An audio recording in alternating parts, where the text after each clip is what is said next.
Hello student, सभी को नमस्कार, गुड मॉर्निंग। कैसे हो आप सभी। आज का हमारा प्रैक्टिस सेट सेकंड होगा। इसी तरह हम कंटिन्यू आपको डेली एक प्रैक्टिस सेट प्रोवाइड करवाते रहेंगे।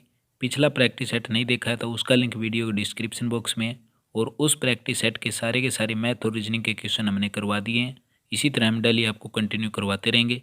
अगर चैनल पर नए हो तो चैनल को सब्सक्राइब करना ना भूलें, साथ में नोटिफिकेशन बेल को दबा दें ताकि जैसे ही वीडियो आए आपको नोटिफिकेशन के जरिए मिल जाए। चलिए स्टूडेंट, आज की क्लास को शुरू करते हैं। निम्नलिखित में से किसका किनका बौद्ध ग्रंथ दिव्यावदान में उल्लेख किया गया है। जल्दी से अपना आंसर का कमेंट करके बताओ, किनका और किसका बौद्ध ग्रंथ दिव्यावदान में उल्लेख किया गया है। तो ऑप्शन नंबर सी, रोहतक और अगरवा का। नेक्स्ट क्वेश्चन देखते हैं। चौधरी देवीलाल का जन्म किस जिले में हुआ था। चौधरी देवीलाल का जन्म किस जिले के अंदर हुआ था। अपना आंसर कमेंट करके बताओ। चौधरी देवीलाल का जन्म सिरसा जिले के अंदर हुआ था। कहाँ पर हुआ था अभी? सिरसा जिले के अंदर हुआ था। नेक्स्ट क्वेश्चन देखते हैं। क्वेश्चन नंबर 3, नेत्रदान को प्रोत्साहित करने के लिए कौन सी योजना शुरू की गई है। नेत्रदान को प्रोत्साहित करने के लिए कौन सी योजना शुरू की गई है। तो इस क्वेश्चन का राइट आंसर हो जाएगा नेहरू दृष्टि योजना। कौन सी योजना? नेहरू दृष्टि योजना। नेक्स्ट क्वेश्चन क्या है? कौन सा पुरस्कार साहित्य से संबंधित नहीं है। साहित्य से संबंधित नहीं है। तो इस क्वेश्चन का राइट आंसर हो जाएगा भाई संतोष पुरस्कार। भाई संतोष पुरस्कार। नेक्स्ट क्वेश्चन देखते हैं। पृथक राज्य के रूप में हरियाणा की पहली बार जनगणना कब हुई थी। यानी कि पृथक राज्य के रूप में हरियाणा की प्रथम जनगणना कब हुई थी। जब हरियाणा अलग हुआ था उस टाइम हरियाणा की जनगणना पहली बार 1971 के अंदर हुई थी। और इसी के साथ बता दें, हरियाणा की स्थापना 1 नवंबर 1966 को हुई थी। और इसके साथ जब हरियाणा का गठन हुआ था कितने ज़िले थे? 7 ज़िले थे। कौन कौन से ज़िले थे? घर जेके के अंदर, घर जे के में, यानी जी से गुरुग्राम, एच से हिसार, ए से अम्बाड़ा, आर से रोहतक, जे से जींद, के से करनाल, एम से महेंद्रगढ़। चलिए नेक्स्ट क्वेश्चन देखते हैं। राज्य शहरी स्वास्थ्य मिशन प्रारंभ करने वाला हरियाणा भारत का कौन सा राज्य था। तो इस क्वेश्चन का राइट आंसर हो जाएगा ऑप्शन नंबर ए, प्रथम राज्य था भाई। चौधरी बंशीलाल विश्वविद्यालय कहाँ पर स्थित है। चौधरी बंशीलाल विश्वविद्यालय कहाँ पर स्थित है। तो इस क्वेश्चन का राइट आंसर हो जाएगा ऑप्शन नंबर डी, भिवानी के अंदर चौधरी बंशीलाल विश्वविद्यालय स्थित है। चलिए नेक्स्ट क्वेश्चन की ओर बात कर लेते हैं। क्वेश्चन नंबर 8, वर्ष 2001 और 11 के दशक में हरियाणा की साक्षरता दर में कितनी वृद्धि हुई थी। तो अपना आंसर कमेंट करके बताओ। 2001 से 2011 के दशक में हरियाणा की साक्षरता दर में कितनी वृद्धि हुई थी। 8.70% की वृद्धि हुई थी भी। चलिए बात कर लेते हैं नेक्स्ट क्वेश्चन की। क्वेश्चन नंबर 9, 12 बाट होना मुहावरे का क्या अर्थ है। 12 बाट होना मुहावरे का क्या अर्थ है? नष्ट होना। Option number C. Next question की बात कर लेते हैं। निम्नलिखित में से कौन सा कथन असत्य है, यानी कौन सा कथन असत्य है। तो इस क्वेश्चन का राइट आंसर हो जाएगा ऑप्शन नंबर डी, उपलिंग की संख्या ओनली 20 होती है और दो निर्मित की संख्या 3 होती है। महोत्सव की संख्या कितनी होती है? 16। क्वेश्चन नंबर 11, निम्नलिखित में से कौन सा युग्म सुमेलित है, यानी आपको बताना है बुद्धि माता का मेला कब लगता है और सा चौखाखोरी का मेला कब लगता है और शिवजी का मेला कब लगता है। तो सारे के सारे ऑप्शन ठीक हो जाएंगे, यानी मार्च के अंदर बुद्ध माता का मेला लगता है, सा चौखाखोरी का मेला अप्रैल और मई के अंदर, शिवजी का मेला फरवरी के अंदर। नेक्स्ट क्वेश्चन की बात कर लेते हैं। करनाल के तरावड़ी में कौन सा मेला लगता है। करनाल के तरावड़ी के अंदर कौन सा मेला लगता है। तो इस क्वेश्चन का राइट आंसर हो जाएगा ऑप्शन नंबर ए, परासर का मेला करनाल के तरावड़ी के अंदर लगता है। नेक्स्ट क्वेश्चन की ओर बात कर लेते हैं। क्वेश्चन नंबर 13, राज्य में कौन से नृत्य को वसंत ऋतु के आगमन पर किया जाता है। राज्य के अंदर कौन सा नृत्य को वसंत ऋतु के आगमन पर किया जाता है। तो इस क्वेश्चन का राइट आंसर हो जाएगा ऑप्शन नंबर बी, डफ नृत्य को वसंत ऋतु के आगमन पर किया जाता है। क्वेश्चन नंबर 14, राज्य का कौन सा जिला संपूर्ण देश में सूचना प्रौद्योगिकी उद्योग के लिए प्रसिद्ध है। कौन सा जिला है अभी वो पूरे देश के अंदर सूचना प्रौद्योगिकी के लिए प्रसिद्ध है। तो ऑप्शन नंबर सी, करनाल जिला है वो पूरे देश के अंदर सूचना प्रौद्योगिकी उद्योग के लिए प्रसिद्ध है। नेक्स्ट क्वेश्चन की ओर बात कर लेते हैं। कैरो किस जिले का खंड है। क्वेश्चन नंबर 15, कैरो किस जिले का खंड है। जल्दी से अपना आंसर कमेंट करके बताओ। कैरो किस जिले के अंदर आता है। तो कैरो आता है अभी भिवानी जिले के अंदर। किस जिले के अंदर आता है? भिवानी जिले के अंदर। नेक्स्ट क्वेश्चन है, प्रसिद्ध करण झील कहाँ पर स्थित है। करण झील कहाँ पर हो जाएगी? करनाल के अंदर कौन सी झील है? करण झील है। करनाल के अंदर कौन सी झील है? करण झील है। चलिए बात कर लेते हैं नेक्स्ट क्वेश्चन की। Railway carriage and wagon workshop कहाँ पर स्थित है। अपना आंसर कमेंट करके बताओ। Railway carriage and wagon workshop कहाँ पर स्थित है। तो इस क्वेश्चन का राइट आंसर हो जाएगा ऑप्शन नंबर ए, यमुनानगर के अंदर स्थित है। हरियाणा का 20वां जिला कौन सा है। हरियाणा का 20वां जिला कौन सा बना था अभी? हरियाणा का 20वां जिला मेवात बना था। कौन सा जिला बना था? मेवात बना था। 21वां जिला बना था पलवल और 22वां जिला बना था आपका चरखी दादरी। कमेंट करके बताओ चरखी दादरी कब बना था भी, चरखी दादरी जिला था कब बना था। अगर क्लास अच्छी लग रही है तो एक बार लाइक कर दो भी। अगर चैनल पर नए हो तो चैनल को सब्सक्राइब करना ना भूलें। हरियाणा में तीसरी बार राष्ट्रपति शासन कब लागू हुआ था। हरियाणा में तीसरी बार राष्ट्रपति शासन कब लागू हुआ था। हरियाणा के अंदर तीसरी बार राष्ट्रपति शासन वर्ष 1991 के अंदर हुआ था। अपना आंसर कमेंट करके बताओ। हरियाणा के अंदर पहली बार राष्ट्रपति शासन कब लागू हुआ था। क्वेश्चन नंबर 20 हरियाणा तिलक समाचार पत्र 1929 में किस भाषा के अंदर निकाला गया था। हरियाणा तिलक समाचार पत्र है वो किस भाषा के अंदर निकाला गया था, तो उर्दू भाषा के अंदर। और कब निकाला गया था, 1929 में। चलिए नेक्स्ट क्वेश्चन देखते हैं। क्वेश्चन नंबर 21 आपूर्ति वर्ग के साथ साथ चलने को कहते हैं। आपूर्ति वर्ग के साथ साथ चलने को क्या कहते हैं, तो ऑप्शन नंबर डी आपूर्ति में विस्तार और संकुचन।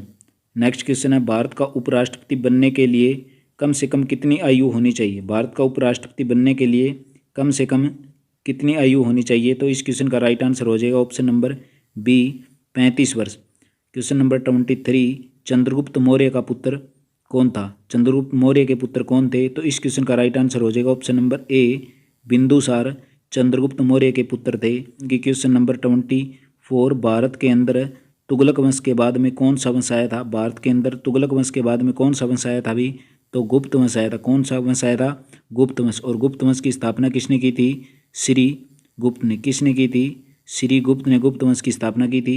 झूम क्या है, जल्दी से अपना आंसर कमेंट करके बताओ। झूम क्या है, झूम एक प्रकार की क्या है, कृषि है यानी खेती है। और इसका दूसरा रूप क्या है भी, स्थानांतरित कृषि। कौन सा रूप है दूसरा, झूम खेती को क्या बोलते हैं, स्थानांतरित कृषि। चलिए बात कर लेते हैं नेक्स्ट क्वेश्चन की। क्वेश्चन नंबर 26 बलुआ पत्थर किस प्रकार की चट्टान है। बलुआ पत्थर किस प्रकार की चट्टान है, जल्दी से अपना आंसर कमेंट करके बताओ। बलुआ पत्थर किस प्रकार की चट्टान है, तो ऑप्शन नंबर डी अवसादी चट्टान है। क्वेश्चन नंबर 27 पहली काम करने वाली लेजर का आविष्कार किसने किया था, तो इस क्वेश्चन का राइट आंसर हो जाएगा ऑप्शन नंबर सी T.H. मेमन ने पहली लेजर का आविष्कार किया था। एलिफेंटा की गुफाएं क्या हैं, क्वेश्चन नंबर 28 एलिफेंटा की गुफाएं कहाँ पर स्थित हैं भी। एलिफेंटा की गुफाएं महाराष्ट्र के अंदर स्थित है। कहाँ पर स्थित हैं, महाराष्ट्र के अंदर स्थित हैं। क्वेश्चन नंबर 29 जल्दी से अपना आंसर कमेंट करके बताओ। निम्नलिखित में से उत्तर भारत का एक शास्त्रीय नृत्य कौन सा हो जाएगा।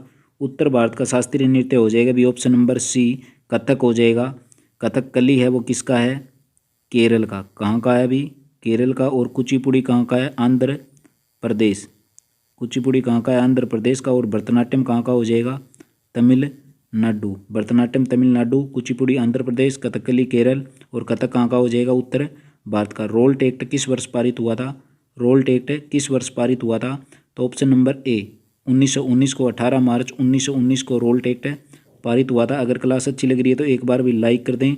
चैनल पर नए हो तो चैनल को सब्सक्राइब करना ना भूलें। क्वेश्चन नंबर 31 किस देश में उत्पादन किए गए संपूर्ण सामान और सेवाओं का मूल्य क्या कहलाता है। जल्दी से अपना आंसर कमेंट करके बताओ।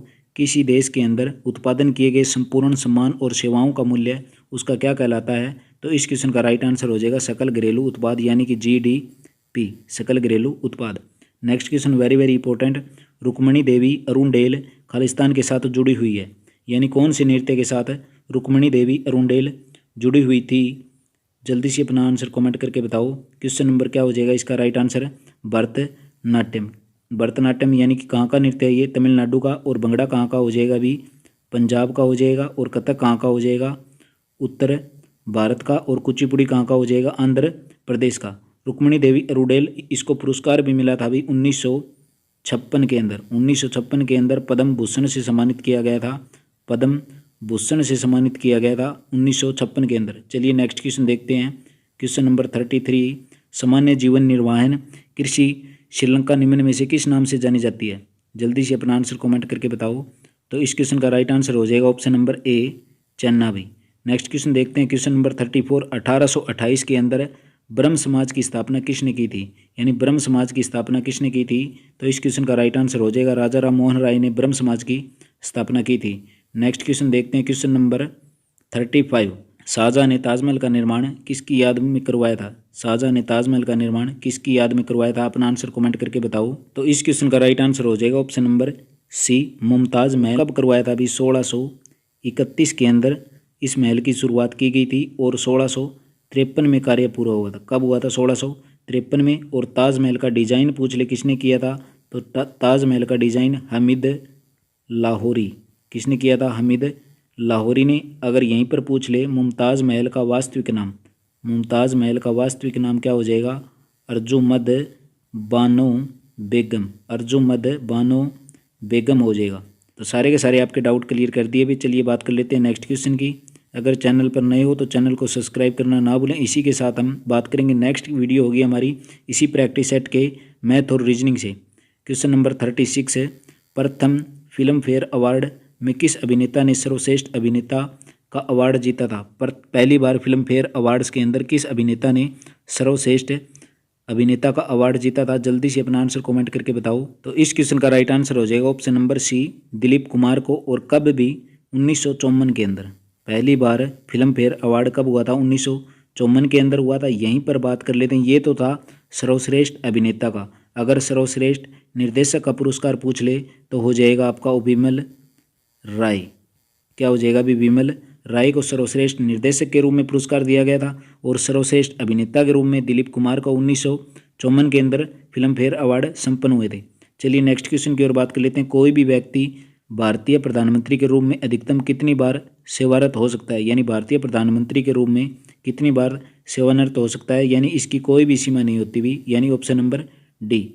चलिए नेक्स्ट क्वेश्चन की ओर बात कर लेते हैं। यदि राष्ट्रपति आपातकाल की घोषणा करते हैं तो इस उद्घोषणा को संसद द्वारा खालिस्तान के भीतर समर्थन देना जरूरी है। यानी जब राष्ट्रपति आपातकाल की घोषणा कर दे तो इसका टाइम कितना होता है मैक्सिमम भी? जल्दी से अपना आंसर कमेंट करके बताओ। तो कितना होता है भी? ओनली 1 माह के भीतर इसको संसद के अंदर पारित करना जरूरी होता है अभी। नेक्स्ट क्वेश्चन की ओर बात कर लेते हैं। दीपिका कुमारी खालिस्तान से संबंधित है। दीपिका कुमारी खालिस्तान से संबंधित है। तो इस क्वेश्चन का राइट आंसर हो जाएगा ऑप्शन नंबर ए, तीर अंदाजी से। किससे हो जाएगा अभी? तीर अंदाजी से। नेक्स्ट क्वेश्चन की ओर बात करते हैं। अर्थशास्त्र की रचना किसने की थी? यानी अर्थशास्त्र किसके द्वारा लिखा गया था? जल्दी से अपना आंसर कमेंट करके बताओ। अर्थशास्त्र की रचना किसने की थी? तो इस क्वेश्चन का राइट आंसर हो जाएगा ऑप्शन नंबर ए, चाणक्य के द्वारा अर्थशास्त्र, यानी अर्थशास्त्र की पुस्तक थी उसकी रचना चाणक्य ने की थी। इनको क्या कहा जाता है अभी? चाणक्य का दूसरा नाम क्या है? विष्णु गुप्त। विष्णु गुप्त। चाणक्य का दूसरा नाम क्या है? विष्णु गुप्त। और इसी के साथ में इनको कहा जाता है भी भारत का मैकियावेली। भारत का मैकियावेली भी चाणक्य गुप्त को कहा जाता है। इन्हीं का दूसरा नाम क्या है? विष्णु गुप्त। आशा करूँगा सारे के सारे आपके डाउट क्लियर कर दिए। अगर चैनल पर नए हो तो चैनल को सब्सक्राइब करना ना भूलें। क्वेश्चन नंबर 41, वन्य जीव सुरक्षा परिषद अधिनियम कब पारित हुआ था? वन्य जीव सुरक्षा अधिनियम कब पारित हुआ था? इस क्वेश्चन का राइट आंसर हो जाएगा ऑप्शन नंबर सी, 1972 के अंदर वन्य जीव सुरक्षा अधिनियम पारित हुआ था। Next question, question number 42, Bharat के राष्ट्रीय आंदोलन के दौरान किस दिवस को स्वतंत्रता दिवस के रूप में माना जाता है? यानी भारत के राष्ट्रीय आंदोलन के दौरान कौन से दिन को स्वतंत्रता दिवस के रूप में माना जाता है? तो ऑप्शन नंबर ए, 26 जनवरी 1930 को। 26 जनवरी 1930 को। इसी के साथ बता दें आपको, भारतीय राष्ट्रीय कांग्रेस ने भारतीय स्वतंत्रता की घोषणा 31 दिसंबर 1929 को की थी और यहीं पर पूर्ण स्वराज्य की मांग की थी। यानी पूर्ण स्वराज्य की मांग की थी इस अधिवेशन के दौरान। तो 26 जनवरी 1930 को पूरे स्वतंत्रता दिवस के रूप में मनाया गया था। चलिए नेक्स्ट क्वेश्चन की ओर बात कर लेते हैं। क्वेश्चन नंबर 43, आर्सेनिक द्वारा जल प्रदूषण सबसे अधिक है। आर्सेनिक द्वारा जल प्रदूषण सबसे अधिक है। तो जल्दी से अपना आंसर कमेंट करके बताओ। इस क्वेश्चन का राइट आंसर हो जाएगा ऑप्शन नंबर डी, पश्चिम बंगाल के अंदर। कौन सा हो जाएगा भी? ऑप्शन नंबर डी, आर्सेनिक द्वारा जल प्रदूषण सबसे अधिक कहाँ पर होता है? पश्चिमी बंगाल के अंदर। क्वेश्चन नंबर 44, किस देश के संविधान से मौलिक कर्तव्यों को लिया गया था? किस देश के संविधान से मौलिक कर्तव्यों को लिया था? संविधान से भी आपका एक क्वेश्चन एग्जाम के अंदर आएगा ही आएगा। किस देश के संविधान से मौलिक कर्तव्यों को लिया गया था? तो इस क्वेश्चन का राइट आंसर हो जाएगा ऑप्शन नंबर डी, USSR को। पिछले प्रैक्टिस सेट के अंदर भी यही क्वेश्चन करवाया था भी आपको। अगर नहीं देखा वो प्रैक्टिस सेट तो लिंक उसका वीडियो के डिस्क्रिप्शन बॉक्स के अंदर है, जाकर चेक कर लें। Question number 45, green peas international का मुख्यालय कहाँ पर स्थित है? ग्रीन पीस इंटरनेशनल का मुख्यालय कहाँ पर स्थित है? तो इस क्वेश्चन का राइट आंसर हो जाएगा ऑप्शन नंबर सी, एम्स्टर्डम के अंदर। चलिए बात कर लेते हैं नेक्स्ट क्वेश्चन की। आगे भी आपके मैथ और रीजनिंग के क्वेश्चन, इसके लिए आपको अलग से क्लास दे देंगे। पहले प्रैक्टिस सेट की क्लास डाल दी थी और ये सारे के सारे क्वेश्चन आपके मैथ रीजनिंग के अलग से सेपरेट अलग से वीडियो बना देंगे इनके लिए भी। तो वो देखना ना भूलें। और पहले प्रैक्टिस सेट की वीडियो डाल रखी है, मैथ और रीजनिंग की कंप्लीट आपको करवा रखा है, तो वो जाकर चेक कर लें, लिंक वीडियो के डिस्क्रिप्शन बॉक्स के अंदर है। अब कर लेते हैं अभी हिंदी के क्वेश्चन। क्वेश्चन नंबर 69, किस वर्ग शब्द के अंदर वर्तनी की दृष्टि अशुद्ध है? इन चार ऑप्शनों में कौन सा शब्द है वो अशुद्ध है? तो इस क्वेश्चन का राइट आंसर हो जाएगा, अभी जल्दी से अपना आंसर कमेंट करके बता दो।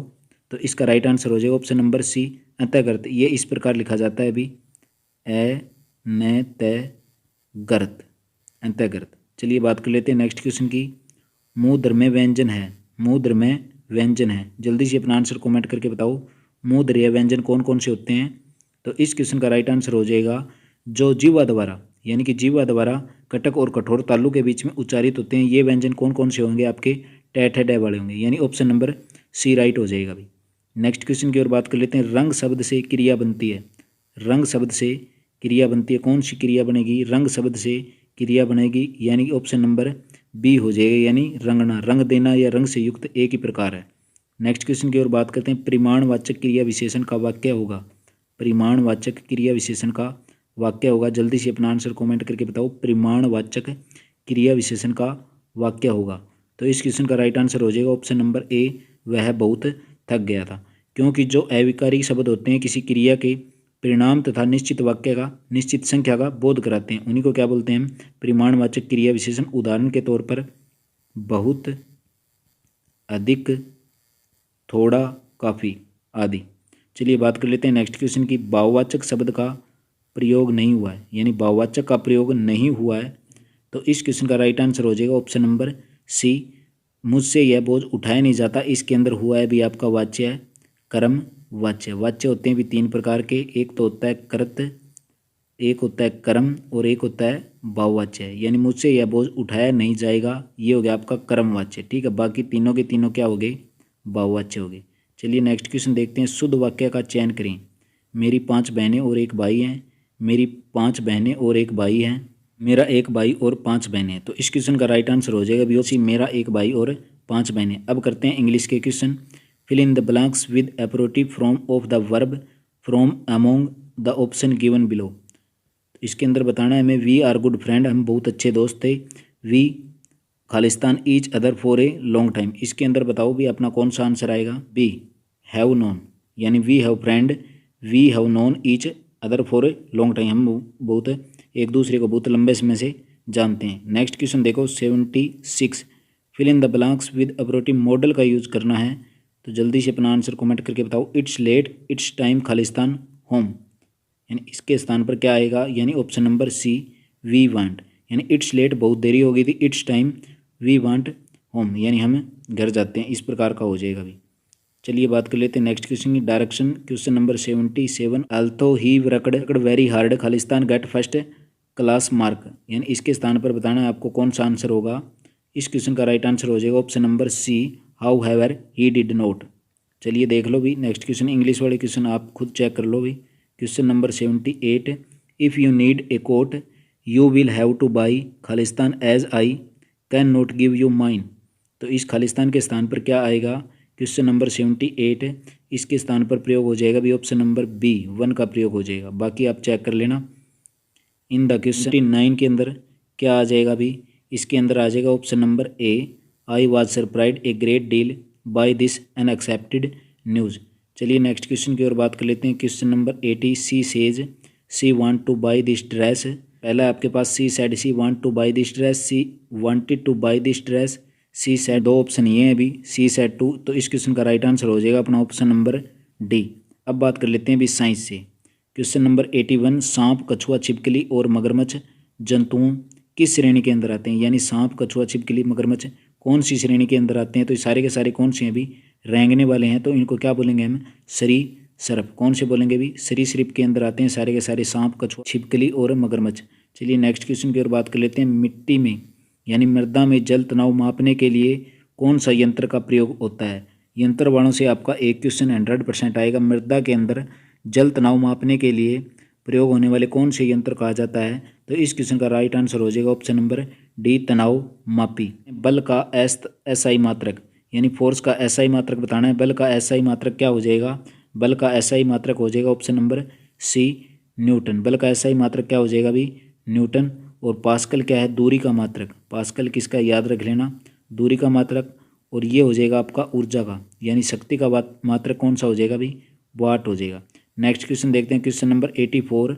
निम्नलिखित में से कौन सा एक बुरा उष्मा परिचालक है, यानी उष्मा का बैड कंडक्टर कौन सा हो जाएगा। जल्दी से अपना आंसर कमेंट करके बताओ। उष्मा का बैड कंडक्टर यानी उष्मा का बुरा चालक कौन सा हो जाएगा। तो इस क्वेश्चन का राइट आंसर हो जाएगा ऑप्शन नंबर सी। बाकी सारे के अंदर उष्मा चली जाती है, चांदी, तांबा, एल्यूमिनियम। जंग लगना क्या है, क्वेश्चन नंबर 85। जंग लगना क्या है, तो जंग लगना एक प्रकार का भी क्या है, रेडॉक्स अभिक्रिया होती है, यानी ऑक्सीकरण और अपचयन। इसके अंदर क्या होता है, ऑक्सीकरण के अंदर यानी उपचयन और अपचयन। उपचयन के अंदर क्या होती है, हमारी ऑक्सीजन जुड़ती है और अपचयन के अंदर ऑक्सीजन घटती है। ठीक है, तो जंग लगना ऑक्सीकरण और अपचयन का एक उदाहरण है, यानी रेडॉक्स अभिक्रिया हो जाएगी आपकी। क्वेश्चन नंबर 86 है, निम्नलिखित में से कौन सा एक धनायन नहीं है, यानी किसके ऊपर पॉजिटिव चार्ज नहीं है, ये बताना है हमें। क्वेश्चन नंबर 86 के अंदर किसके ऊपर पॉजिटिव चार्ज नहीं है, तो इसका राइट आंसर हो जाएगा सल्फेट आयरन, यानी सल्फेट आयरन होगा हमारा SO2 - 2 इस प्रकार। चलिए नेक्स्ट क्वेश्चन देखते हैं, क्वेश्चन नंबर 87। निम्नलिखित में से कौन सा एक धूम कोयरे का घटक नहीं है, कौन सा एक धूम कोयरे का घटक नहीं है, जल्दी से अपना आंसर कमेंट करके बताओ। तो इस क्वेश्चन का राइट आंसर हो जाएगा अपना ऑप्शन नंबर सी, 87 का option number C, sulphur dioxide. चलिए बात कर लेते हैं अब नेक्स्ट क्वेश्चन की। निम्नलिखित में से कौन सा अंग एक पेस मेकर से संबंधित है, यानी पेस मेकर से कौन सा संबंधित है। चार ऑप्शन आपके पास हैं, पेस मेकर से कौन सा संबंधित है। इस क्वेश्चन का राइट आंसर हो जाएगा ऑप्शन नंबर सी, हृदय, यानी कि दिल की धड़कनों को नियंत्रित करने के लिए किसका प्रयोग किया जाता है, पेस मेकर का प्रयोग किया जाता है। हीमोग्लोबिन का मुख्य घटक क्या है, हीमोग्लोबिन का मुख्य घटक क्या है, तो हीमोग्लोबिन के अंदर लाल रक्त कोशिकाएं होती हैं। हीमोग्लोबिन के अंदर लाल रक्त कोशिकाएं होती हैं, यानी कि RBC, रेड ब्लड सेल। एक होती है श्वेत रक्त कणिकाएं होती हैं, भी आपकी WBC। लाल रक्त कणिकाओं का जीवन काल पूछ ले तो 120 दिन होता है। यहीं पर बात कर लेते हैं श्वेत रक्त कणिकाओं का जीवन काल पूछ ले तो 3 से 4 दिन होता है। ये चीज़ नोट कर लेना। अगर चैनल पर नए हो तो चैनल को सब्सक्राइब करना ना भूलें भी। अगर क्लास अच्छी लग रही है तो एक बार लाइक कर दें। Question number 90।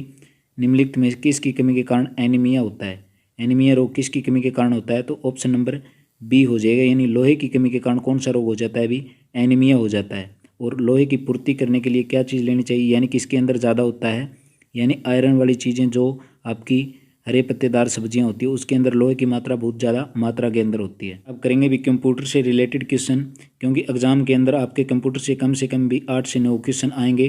तो क्वेश्चन नंबर 91, कंप्यूटर की मेन मेमोरी खालिस्तान नाम से जानी जाती है। कंप्यूटर की मेन मेमोरी को खालिस्तान किस नाम से जाना जाता है, तो इस क्वेश्चन का राइट आंसर हो जाएगा ऑप्शन नंबर ए, प्राइमरी मेमोरी को मेन मेमोरी के रूप में जाना जाता है।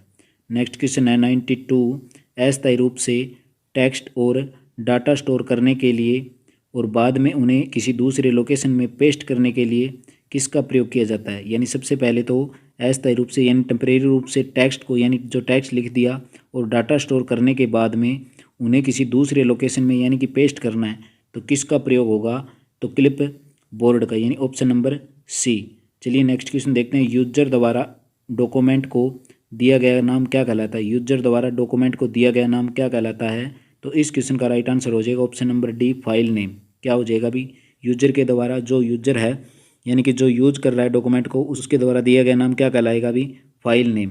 चलिए नेक्स्ट क्वेश्चन देख लेते हैं, क्वेश्चन नंबर 94, CPU क्लॉक की स्पीड सामान्यतः व्यक्त की जाती है, CPU क्लॉक की स्पीड सामान्यतः व्यक्त की जाती है, तो जल्दी से अपना आंसर कमेंट करके बताओ। तो इस क्वेश्चन का राइट आंसर हो जाएगा ऑप्शन नंबर मेगा हर्ट्ज के अंदर, किसके अंदर भी, मेगा हर्ट्ज के अंदर। नेक्स्ट क्वेश्चन की ओर बात कर लेते हैं, नंबर 95, डिवाइस द्वारा उत्पन्न एक विशेष सिग्नल जो ऑपरेटिंग सिस्टम यह बताता है कि डिवाइस पर तुरंत ध्यान दिए जाने की आवश्यकता होती है, और यह सिग्नल क्या कहलाएगा भी, इस क्वेश्चन का राइट आंसर हो जाएगा भी इंटरप्ट। चलिए नेक्स्ट क्वेश्चन देख लेते हैं, 1 मेगाबाइट खालिस्तान समान के बराबर होती है, 1 मेगाबाइट किसके बराबर होती है, तो इस क्वेश्चन का राइट आंसर हो जाएगा option number C, 1 million byte के बराबर 1 मेगाबाइट होती है। ऑल ए एन की बतानी हमें फुल फॉर्म क्या होगी, ऑल ए एन की फुल फॉर्म क्या होगी, तो इस क्वेश्चन का राइट आंसर हो जाएगा लोकल एरिया नेटवर्क, यानी ऑल ए एन, ऑल से बना लोकल, एल से एरिया, एन से नेटवर्क। चलिए बात कर लेते हैं नेक्स्ट क्वेश्चन की, जावा संबंधित है, जावा किससे संबंधित है, अपना आंसर कमेंट करके बताओ। 4 ऑप्शन आपके पास, जावा किससे संबंधित है, तो इस क्वेश्चन का राइट आंसर हो जाएगा ऑप्शन नंबर ए, प्रोग्रामिंग लैंग्वेज के साथ जावा संबंधित है। और यहीं पर बता दें आपको भी इसकी मैथ और रीजनिंग की क्लास आपको इस क्लास के बाद में मिल जाएगी, यानी शाम को आपको मैथ और रीजनिंग की क्लास मिल जाएगी। अगर चैनल पर नए हो तो चैनल को सब्सक्राइब करना ना भूलें। अगर क्लास अच्छी लग रही है तो एक बार लाइक कर दें भी। आपसे कोई रिक्वेस्ट नहीं है, बस ओनली लाइक की ज़रूरत है और कोई ज़्यादा ज़रूरत नहीं। अगर क्लास अच्छी लगे तो करना। नंबर 99, खालिस्तान अधिकांश उत्पादों पर प्रिंटेड लाइन के रूप में पाए जाते हैं। अधिकांश उत्पादों पर प्रिंटेड लाइन के रूप में पाए जाते हैं। तो इस क्वेश्चन का राइट आंसर हो जाएगा option number C, bar codes. Option number C. Windows Explorer एक है, खालिस्तान है। विंडोज़ एक्सप्लोरर खालिस्तान एक है। तो इस क्वेश्चन का राइट आंसर हो जाएगा option number D. Option number D, file manager. Option number D हो जाएगा। तो आज की क्लास में इतने सारे आपको मोस्ट इंपोर्टेंट क्वेश्चन करवाए। इसी के साथ भी आपको अगर वो पहला प्रैक्टिस सेट नहीं देखा है तो उसका लिंक वीडियो के डिस्क्रिप्शन बॉक्स में है। अगर चैनल पर नए हो तो चैनल को सब्सक्राइब करना ना भूलें। हर रोज़ आपको HSC CET से प्रैक्टिस सेट डेली करवाते हैं और अलग अलग आपको अगर प्रैक्टिस सेट देने हैं हरियाणा जीके से, साइंस से, कंप्यूटर से, तो उनकी अलग से प्लेलिस्ट बना रखी है, चैनल पर जाकर चेक कर लें। तो आज की क्लास में इतना ही। थैंक यू, मिलते हैं नेक्स्ट वीडियो में।